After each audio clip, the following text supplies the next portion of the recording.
Hello, this is Jay Mitchell, and we are back for another episode of the Libertarian Uncensored podcast, going over all the posts on Libertarian Uncensored subreddit. Let's get right into it. First we have, he'll make all your wildest dreams come true in DC, posted by Mazda Prophet, and that looks like a screenshot of or a picture, I guess you could say, of a flyer that says "Can for DC Mayor," and I guess it lists a few of his policy positions: 50-hour minimum wage, $900 rent cap, 36 weeks paid parental leave, no cost childcare, free buses plus 24/7 metro, non-profit supermarkets. And yeah, personally, I think those go all against the libertarian position. I think the minimum wage should be whatever people want to set it. If people want to pay someone $50 an hour as a minimum wage, I think they should be able to. But I think it should be up to the private companies to determine rather than the state. Then $900 rent cap. I don't think there should be rent caps. Whatever people should want to charge for rent. And same with paid parental leave. People should be should give whatever they want when it comes to paid parental leave. They shouldn't be forced by the state to give any paid parental leave for that matter. No cost childcare. Ultimately, everything's going to have a cost. As Cage the Elephant famously said, ain't nothing in this world for free. So, ultimately, if the government does want to pay for childcare and label it as no cost, I think that's fine. If people want to pay their tax dollars, earmark their tax dollars for that. But to market it as no cost childcare isn't being realistic. Everything has a cost, regardless of what it is. Yes, we have free buses plus 24/7 metro. And yeah, personally, I think if taxpayers want to pay for free public transit, they should be able to. But, everything costs money to run, and that does include public transit. You just can't label something free and make it so. That's not how everything works. Nothing in this world is for free, as I said earlier. And non-profit supermarkets, everything has to run on a profit if it wants to stay in business. If people want to pay for government-run supermarkets that don't run on a profit, I think that's fine. But, ultimately, that's something that the state shouldn't be involved in, because, when the state gets involved in something, it's only going to make it worse, usually, and that includes supermarkets, I would say. So that's my thoughts on that issue. I probably wouldn't vote for that guy, but, Reddit probably loves all that, because they want the government to do everything for them, except when it has the wrong letter next to their name, in which case it's fascism, so ultimately, if you want the government to do everything for you, I think that's fine, but, ultimately, I do think you should try and be as self-sufficient as possible, but Reddit, they just want the government to do everything for them, and I personally don't think that's that libertarian. Next we have the EU hates free speech, posted by Mazda Prophet, and that's a screenshot of a tweet from Don Keefe, who tweeted, EU plans VPN crackdown, new age ID system cannot be bypassed via VPNs, couldn't stop illegal migration, but suddenly goes full North Korea controlling what Europeans read online. And yeah, personally, I don't think that's very good, but ultimately, if the government wants to enforce any thing when it comes to the internet, it has the ability to do so. Personally, I think the libertarian position is you need as free an internet as possible. If people want to use VPNs, they should be able to use VPNs. But ultimately, if the government wants to make those legal and has the ability to enforce that, sometimes there's nothing you can do about it. And yeah, that's my thoughts on that issue. Next we have, what is the difference between classical liberalism, neoliberalism, and libertarianism, posted by Alex Freeman Art. And they added, could you please help me? What are the differences between these three, and what ways do they disagree with each other? And yeah, personally, I think those are all vaguely similar, I would say. Personally, I think people rely too much on labels when it comes to politics, I would say. What matters is actions, I would say. People can be libertarian in some positions and not libertarian in other positions. Classical liberalism and nihilism are probably some of the better ideologies out there when it comes to aligning with libertarianism, but even they disagree with libertarians on some issues, and I think that's important to remember as well.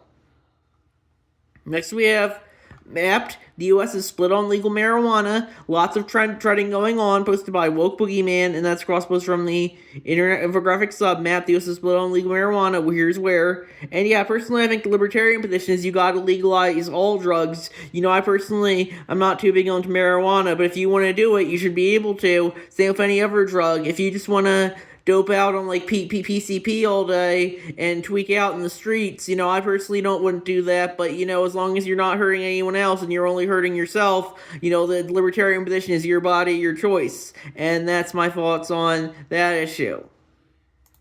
Next we have, do you know any women who are misandrist? Posted by China Military Secrets, and that's a meme they shared. A woman says that she prefers a female doctor. I respond saying, I am a man, I prefer a male doctor. Then she accused me of being a misogynist. Do you know what a misandrist is? And was that woman a misandrist? And then the OP added, do you know what a misandrist is? And yeah, personally, I think misandry is probably worse than misogyny these days, but what the feminists would have you believe. A lot of men are discriminated against simply for being men, and that's why you have stuff like transmaxing where men are becoming transgender simply because they think society treats women, even transgender women, better than it treats any kind of man. And so yeah, personally, I think the libertarian position is if you want to be a misogynist or misandrist, I think that's fine, but you definitely should try and treat people as individuals rather than members of collective groups, I would say. And misogyny and misandry both do go against that. It's treating all women and all men as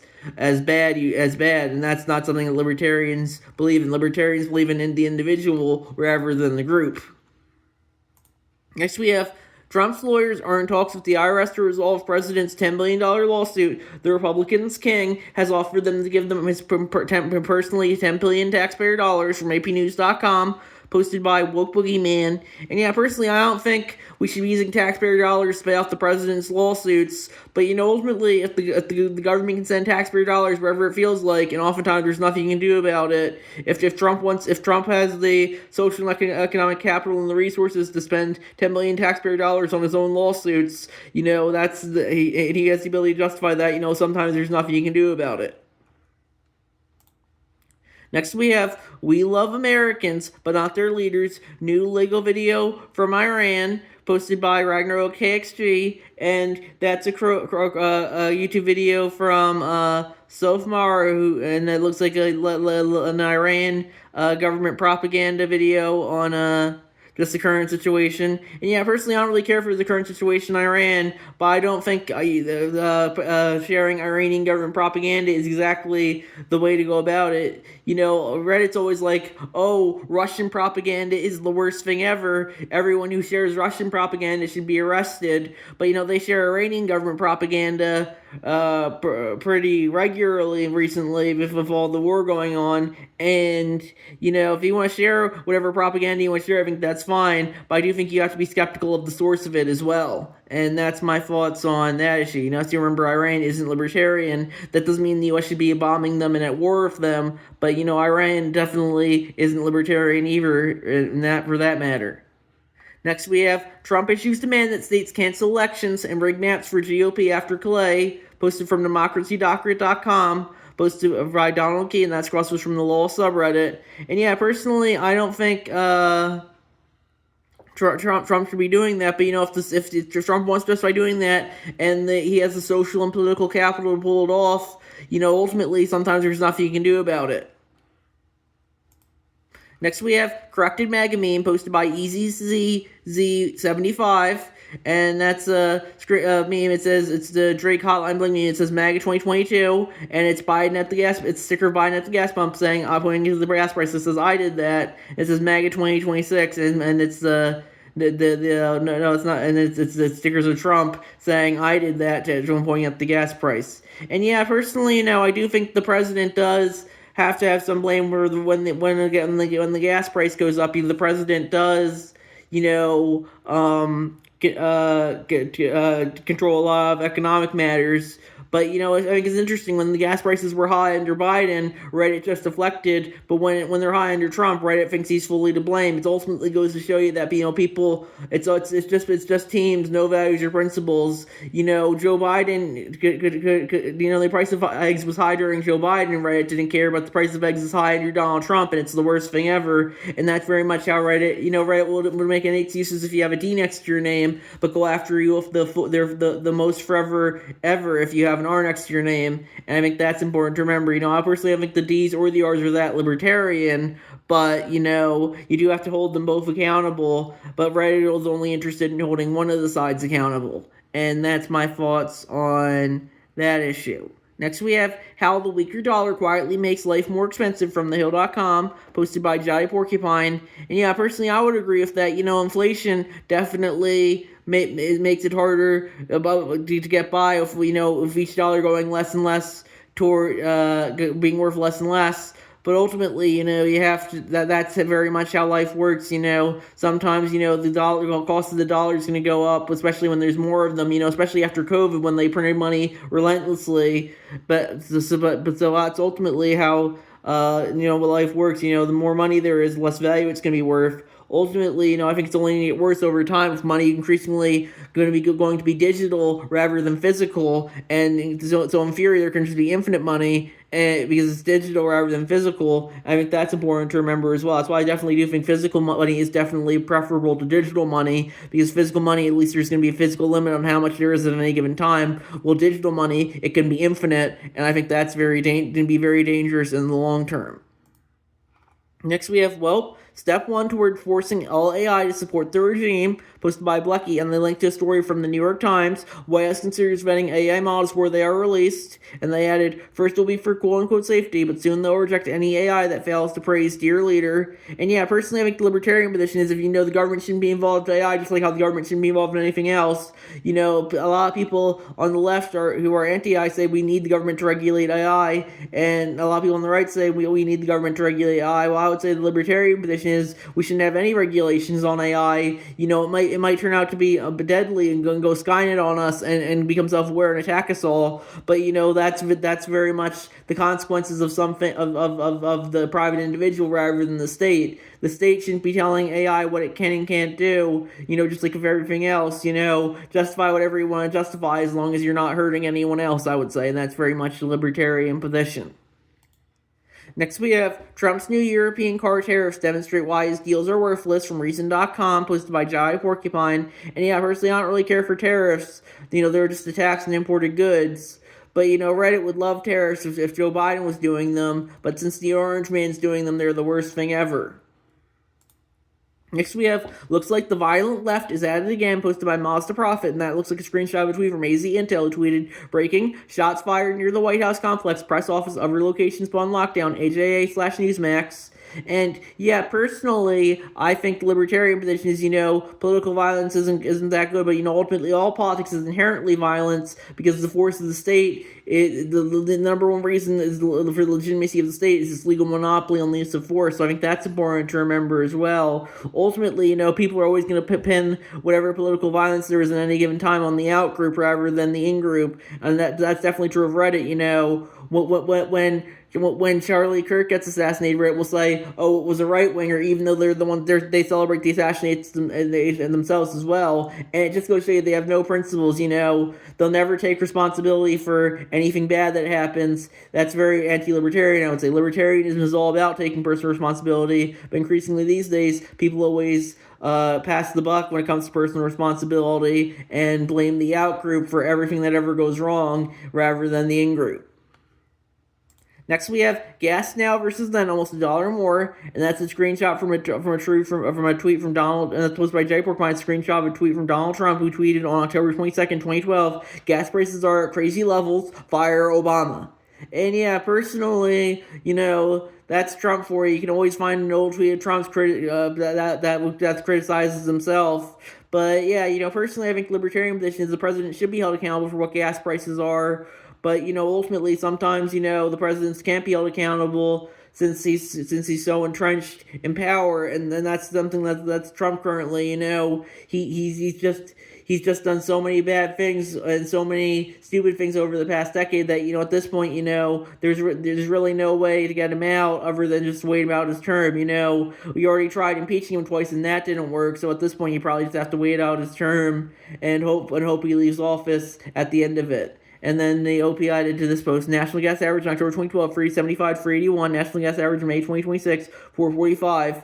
And yeah, personally, I think, I definitely do think, the gas price rising does have a lot of blame to Trump, especially for the Iran war. With that being said, I don't know why the U.S. has to get all its gas from the Persian Gulf. I don't know why it can't use its oil from Alaska or Venezuela, which it just kind of took over. But ultimately, I guess what the oil is going to be whatever people want to pay for it. I think the libertarian position is we need to have more of a diverse set of transportation rather than just oil-based transportation. That's why I personally think electric cars and hybrids will probably be good if just so people don't have to worry about the price of gas as much. It's very much the libertarian position is embrace decentralization. Right now, all transportation is very centralized among oil centered vehicles. I think that's important to note when it comes to the decentralization of stuff like transportation. Next, we have, how do you feel about Trump's actions here? Is the U.S. headed for a civil war? From nytimes.com, posted by Apollo Delphi, and that's a cross-post from the Live News 24H subreddit, and that's a story from the New York Times. Trump warns China that purchasing Iranian oil is funding terrorism, as Trump supports funds and commits real terrorism for Israel. And yeah, personally, I don't really care for the word terrorism. If people want to say everything they don't like is terrorism, that's fine. But terrorism is what makes one person's terrorist. Is another person's freedom fighter. It's all going to be subjective rather than objective. Plus, the state is never going to label its own actions as terrorism because the state is in control of these supports. When the individual does it, it's terrorism. But when the state does it, it's just the law. It's classic pirates and emperors. Next, we have socialism is an alternative to capitalism, as potassium cyanide is an alternative to water, posted by, that looks like a quote from Ludwig von Mises, posted by Mazda Prophet. And yeah, I would agree with that. If people want to do socialism, I think they should be able to, but they shouldn't force people to do socialism if they don't want to. Same for potassium cyanide. If they want to take potassium cyanide instead of water, I think they should be able to, but they shouldn't be forcing people to do it if they don't want to. Same with socialism and capitalism. If you want to do capitalism, you should be able to do capitalism. If you want to do socialism, you should be able to do socialism, but you shouldn't be forcing other people to do something that they don't want to do, and that's my thoughts there. Next, we have The Arson of Federalism, How Overcharging Scorches the Constitution, from Cato.org, posted by Jedi Porcupine. And yeah, personally, I think the libertarian position is, federalism is inherently kind of authoritarianism. You need to focus on local government, state government, first and foremost, I would say. And I would say the ultimate libertarian position is everyone has their own individual government rather than any forced collectivist government at all. If people want to form voluntary governments among consenting individuals, I think that's fine. But anything time they're forced to be in the government, whether it's state, local, federal, it's just that that's just forced collectivism, and I would say inherently anti-libertarian. As long as you're not hurting anyone else, do whatever you want to do, and that should be the libertarian position on anything. Next, we have Congress gave away its authority to declare war and enabled Trump's Iran war, from Reason.com, hosted by Jedi Porcupine. And yeah, personally, the U.S. hasn't declared war, I think, on another country since it's declared war in Bulgaria during World War II in 1942. And yeah, ultimately, Congress is just pretty much a rubber stamp for the president at this point, and he has every ability to get around Congress whenever he feels like, pretty much. And that's just the reality of what power is. A lot of people are going to defer what the president says, and even in the executive branch, the president's really not the one running the show. He's pretty much just a figurehead. Who's really running the show are the deep state and the military-industrial complex, who's really determines what wars we do and do not go to. I think that's important to remember as well. I think on the ideal libertarian position, if people want to go to war, they should be able to, but ultimately, it should be up to each individual choice if you want to go to war or not. I personally am pretty anti-war. I would never go to war with someone else as long as, as long as they're, unless they're a threat to me, I would say directly. But, ultimately, it should be up to each individual. There was one amendment to the Constitution, I think, a while ago that didn't pass. It goes back in the 19th century that says, all votes for war should be up to national referendum. And if you vote yes, you have to register for the, military to go fight in that war. I think that's very much the libertarian position. If you want to go support war, you should be able to, but you should be actually actively fighting in that war if you're supporting it, and that's my thoughts there. Next, we have, so the government sent billions to Ukraine, laundered hundreds of millions back to their campaigns. I'm shocked. Posted by Mazda Prophet, and that's a screenshot of a tweet from, and we know, bombshell, NSA intercepted Ukraine conspiring with U.S. aid to launder $2 million into Biden's 2024 campaign in DNC. In late 2022, Zelensky's government and U.S. aid officials plotted to funnel your taxpayer dollars through a series of transactions back into Biden's campaign. And yeah, personally, if people want to believe that, I think they should be able to. It wouldn't surprise me. People, Reddit's always going on about how Trump is using the state to enrich himself and his cronies, but they're completely fine when Joe Biden did the same thing pretty much, and how he funneled taxpayer monies into progressive NGOs that were friends of his. And also Ukraine, Hunter Biden didn't just end up on the board of Burisma, one of the former most pro-Russian companies in Ukraine that suddenly became pro-Western after the U.S. astroturfed a coup in Ukraine back in 2014 to replace the old pro-Russian government with a new pro-Western government. And that's very much how, politics works. People are going to naturally seek to enrich themselves and their families and friends rather than try and benefit everyone. Just look at all the insider trading Congress does, especially Nancy Pelosi. That's why I would argue we shouldn't have any government at all, any forced government at all, because people are going to inherently use itself to enrich themselves and their friends and families, and because people are naturally going to be bad faith actors when they can get away with it, and the government is almost always going to get away with it since they control the courts, legal system, and the use of force as well. And that's my thoughts on that issue. And then I got some posts from the Libertarian Party USA subreddits I wanted to share. And I said, I did 2 posts on Uncensored Libertarian Party USA subreddit since the last episode of the podcast. So the first one's non-libertarian politicians are figures that you respect. And I said, it's important to engage voters from outside your own ideology, especially in the era of internet echo chambers that we currently live in. I don't agree with these people on everything, but I do think that they are relatively different from their opposition to the new party and politics as usual. My list would be Ross Perot, Pat Buchanan, Dennis Kucinich, David Icke, Donald Trump / Bernie Sanders before they sold out, Tucker Carlson. Thoughts? Who would you have on your list?